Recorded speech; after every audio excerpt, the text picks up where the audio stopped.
Hello students, welcome to my channel.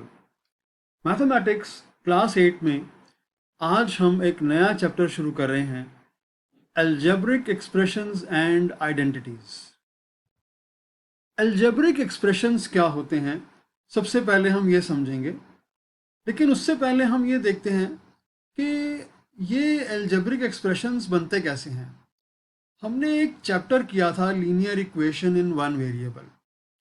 उसमें हमने समझा था कि वेरिएबल नंबर्स क्या होते हैं, नॉन वेरिएबल नंबर्स क्या होते हैं, टर्म्स, एक्सप्रेशंस, ये सब चीज़ें हमने उस चैप्टर के इंट्रोडक्शन वीडियो में देखी थी। वेरिएबल नंबर्स होते हैं जिनकी वैल्यू वेरी करती रहती है, चेंज होती रहती है, जैसे कि A, B, C up to Z 26 alphabets हैं। इन सारे के सारे अल्फ़ाबेट्स को हम वेरिएबल नंबर्स की तरह यूज़ करते हैं। और नॉन वेरिएबल नंबर्स जो होते हैं, जितने भी हमारे पास होल नंबर्स हैं, ज़ीरो से शुरू होकर इन्फिनिटी तक जो जाते हैं नंबर, वो सारे के सारे नंबर नॉन वेरिएबल नंबर्स हैं। ठीक है। और टर्म जो होती है वो कोई भी एक नंबर हो सकता है। जैसे कि एक नंबर है हमारे पास 15, या फिर एक नंबर है 17x। ये एक टर्म है, ये भी एक टर्म है। ठीक है। और अगर हम इन दो टर्म्स को मिला देते हैं, सपोज मैं यहाँ पर एक लिख देता हूँ 17x प्लस 15, तो ये एक एक्सप्रेशन बन जाता है। ठीक है। इस एक्सप्रेशन को अगर हम इज इक्वल टू का साइन लगा के आगे ज़ीरो या कोई नंबर लिख देते हैं, तो वो एक इक्वेशन बन जाती है। लेकिन वो लीनियर इक्वेशन के चैप्टर में हम करते हैं, यहाँ पर हम नहीं कर रहे। तो यहाँ तक हमने पहले भी समझा था, और आज हमने दोबारा से इसको समझा कि variable numbers, non variable numbers, term क्या है और एक्सप्रेशन क्या है। उसके बाद आता है लाइक टर्म्स और अनलाइक टर्म्स। हमारे पास अलग अलग तरह की टर्म्स होती हैं। यहाँ पर हमारे पास दो टर्म्स तो यहाँ पर मैंने लिखी हैं। एक टर्म है 15, एक टर्म है 17x। ये दोनों टर्म्स अनलाइक टर्म्स हैं, क्योंकि अगर मैं यहाँ पर लिखता हूँ एक टर्म 15 और एक टर्म मैं यहाँ पर लिखता हूँ 78, ये दोनों लाइक टर्म्स हैं। अगर मैं यहाँ पर लिखता हूँ 17x और 56x, ये दोनों भी लाइक टर्म्स हैं। अगर मैं यहाँ पर लिखता हूँ 17x और 45y, ये दोनों टर्म्स अनलाइक टर्म्स हैं, क्योंकि इन दोनों टर्म्स में वेरिएबल अलग अलग हैं। इसमें x है वेरिएबल और इसमें वेरिएबल है y। अगर यहाँ पर मैं ये लिखता हूँ कि 17x टू द पावर 2 और 45x टू द पावर 3, अब यहाँ पर टर्म्स तो दोनों सेम है, लेकिन यहाँ पर पावर का डिफरेंस है। यहाँ पर पावर 2 है और यहाँ पर पावर 3 है, तो ये दोनों भी अनलाइक टर्म्स हैं। अगर पावर दोनों में सेम होती, यहाँ पर मैं लिखता 17x² और यहाँ पर 45x², पावर 2 है दोनों में, तो ये दोनों लाइक टर्म्स हो जाती। लेकिन अगर पावर सेम नहीं है तो ये दोनों अनलाइक टर्म्स हैं। इसी तरीके से हम आगे उसके कुछ और भी एग्जांपल्स देख लेते हैं।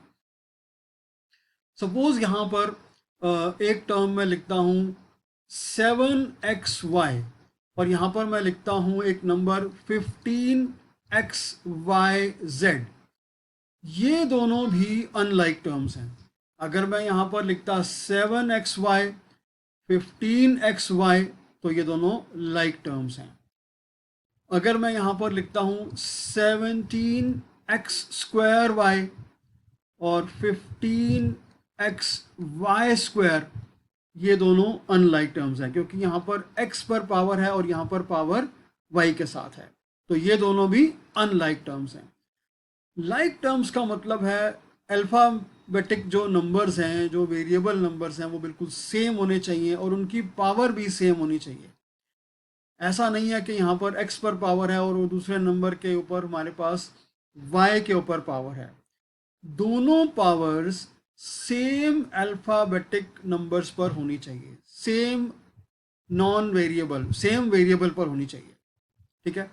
तो तभी जाकर ये दोनों नंबर्स लाइक टर्म्स हो जाते हैं या अनलाइक टर्म्स हो जाते हैं, ठीक है।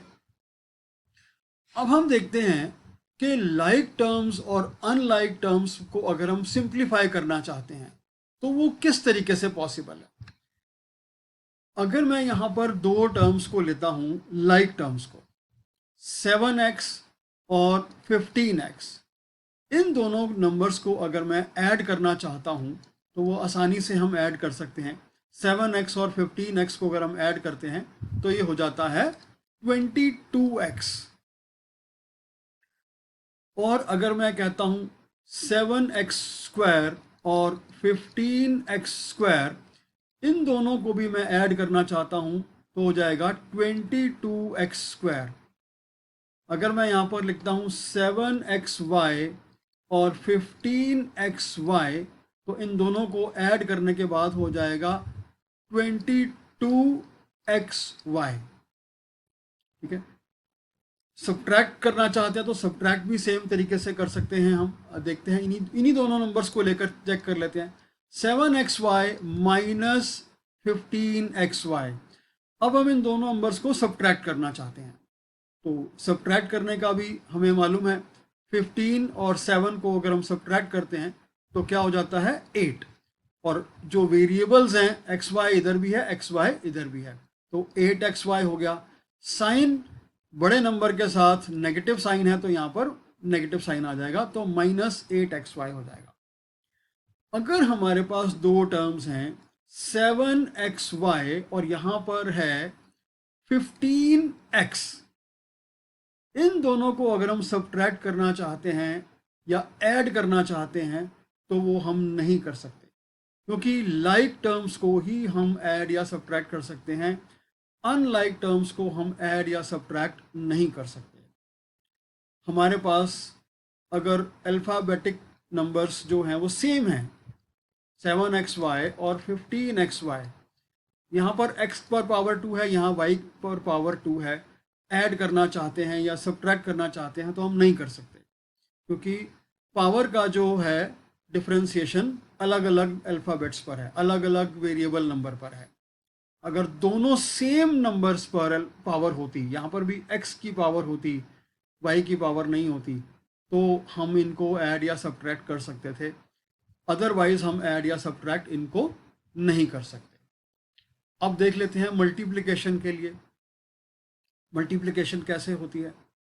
7x और 3x, इन दो नंबर्स को हम मल्टीप्लाई करना चाहते हैं, तो हम क्या करते हैं, यहाँ पर ये दोनों नंबर्स यानी कि जो नॉन वेरिएबल नंबर्स हैं ये मल्टीप्लाई हो जाएंगे। 7 मल्टीप्लाई बाय 3 21, और x मल्टीप्लाई बाय x, तो क्या हो जाएगा x raise to the power 2, यानी कि अगर हम x को मल्टीप्लाई करते हैं x से तो क्या हो जाता है x raise to the power 2।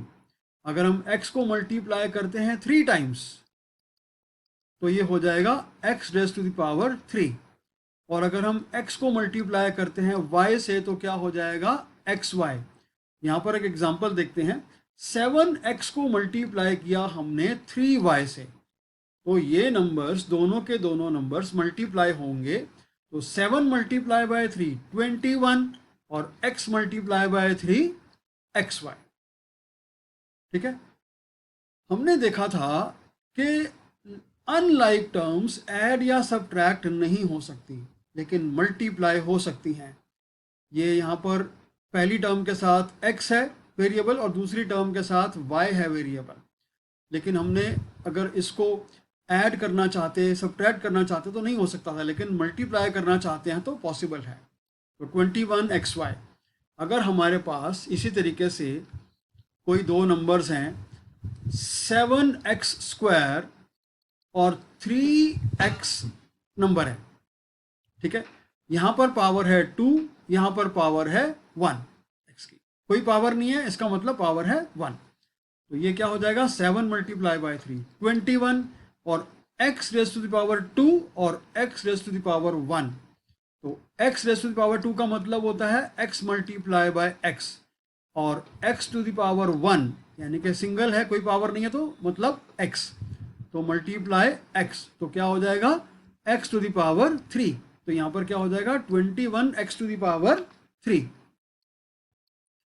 तो मल्टीप्लिकेशन पॉसिबल है, एडिशन और सब्ट्रैक्शन पॉसिबल नहीं है। लाइक टर्म्स और अनलाइक टर्म्स की अगर हम डिफरेंशिएशन करना चाहते हैं तो एडिशन और सब्ट्रैक्शन सिर्फ लाइक टर्म्स में हो सकती है, लेकिन मल्टीप्लिकेशन लाइक टर्म्स हों या अनलाइक टर्म्स हों, दोनों ही केसेस में हम आसानी से कर सकते हैं।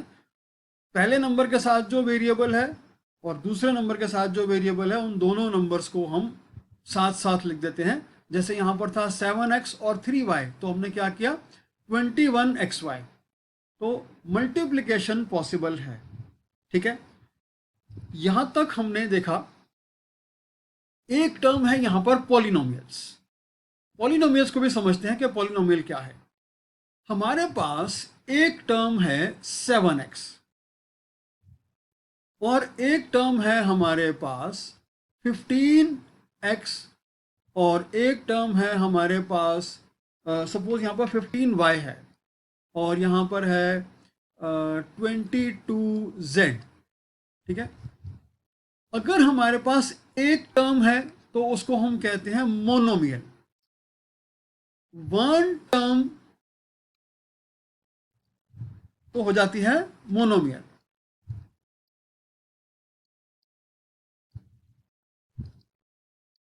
दो टर्म्स होंगी तो हो जाएगा बायनोमियल। और अगर हमारे पास यहां पे 3 टर्म्स होंगी तो वो हो जाएगा ट्राइनोमियल। और 3 टर्म से अगर ज्यादा होंगी तो वो हो जाता है पॉलिनोमियल। More than 3 terms.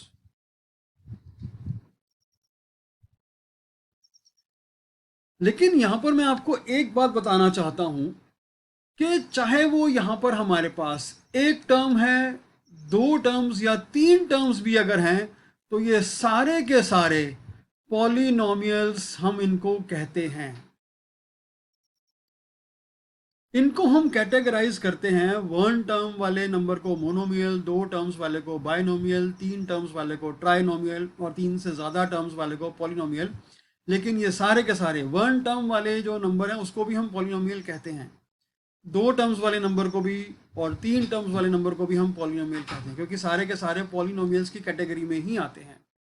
ठीक है, तो पॉलिनोमियल की जो कैटेगराइजेशन है, मोनोमियल, बाइनोमियल, ट्राइनोमियल, इन सब को भी हमने समझा। क्योंकि अगर एग्ज़ाम में क्वेश्चंस आते हैं, एक टर्म लिखी है वहाँ पर, तो वो हमें उसको आइडेंटिफाई करना होता है कि ये मोनोमियल है, बाइनोमियल है या ट्राइनोमियल है। तो इस तरह के 1 मार्क क्वेश्चन में एग्ज़ाम में आता है। तो यहाँ तक इंट्रोडक्शन वीडियो में, इस इंट्रोडक्शन वीडियो में इतना ही। इस चैप्टर की एक और इंट्रोडक्शन वीडियो मैं बनाऊंगा, उसमें हम उसके सेकंड पार्ट आइडेंटिटीज़, इस चैप्टर का जो नाम है एल्जेब्रिक एक्सप्रेशन एंड आइडेंटिटीज़, उस इंट्रोडक्शन वीडियो में हम आइडेंटिटीज़ को समझेंगे। आइडेंटिटीज़ को समझना अलग से बहुत ज़रूरी है, बहुत इंपॉर्टेंट आइडेंटिटीज़ हैं, क्योंकि वो आगे जाके बड़ी क्लासेस तक भी कंटिन्यू होता रहेगा।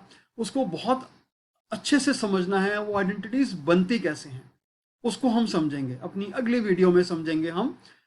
तब तक आप इस वीडियो को ध्यान से देखिए, समझने की कोशिश कीजिए। अगर कोई प्रॉब्लम है तो मुझे मैसेज कीजिए। Thank you so much, take care, bye.